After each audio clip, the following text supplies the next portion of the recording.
আসসালামু আলাইকুম গাইস, সকল ভালো নি? আমিও ভালো আছি।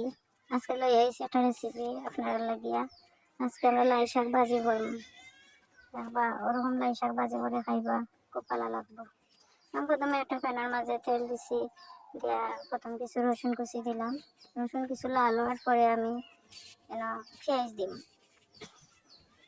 পেঁয়াজ আর রসুন একলগে দিলাম না, তাইলে রসুনটা মানে খাসা থাকি যায়।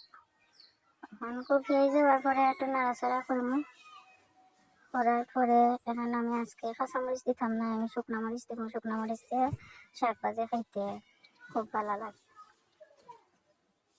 শুকনো মরিচ দিলাইছি, অল্প পরিমাণ লবণ দিব।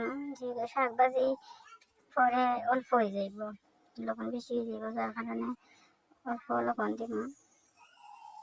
এখন আমি শাকগুলো আগে চিকন চিকন করে ফোলার পরে আমি একটা বাটির মাঝে লইয়া এটারে বালাটিকে খসলাইয়া চিপিয়া পানি ফেলাই দিছি। পানি ফেলাইয়া শাকটা এখন দিলাইছি। এটা সব পানি ফেলাই দিলাম। শাক যেহেতু এখনকার শাক বেশিরভাগ শাক তিতা পাওয়া যায়, পানি ফেলানোর কারণে শাকের মাঝে তিতা থাকতো না, শাকটা খাইতে পারা লাগতো।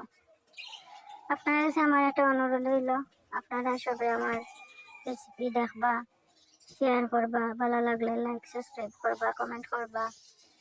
আপনারা আমরা পাশে থাকবা, কতটুকু চাওয়া আপনারা মাঝে। শাক ভাজিটা মোটামুটি হওয়ার পরে আমি একটু ডাহা দিলাম, যেহেতু ওখানকার শাক কচি শাক না, একটু বয়স্ক শাক, তাহলে ডাহনা দিলাম। দিয়ে কিছু সময় চুলার উপরে রাখলাম, তাহলে শাকটা নরম হইব। মোটামুটি আমার রান্না শেষ, শাক ভাজি রেডি হয়ে গেছে। আপনারা সব ভালো থাকা, আমরা লাই দোয়া করবা আর আমাদের সাথে থাকবা। আল্লাহ।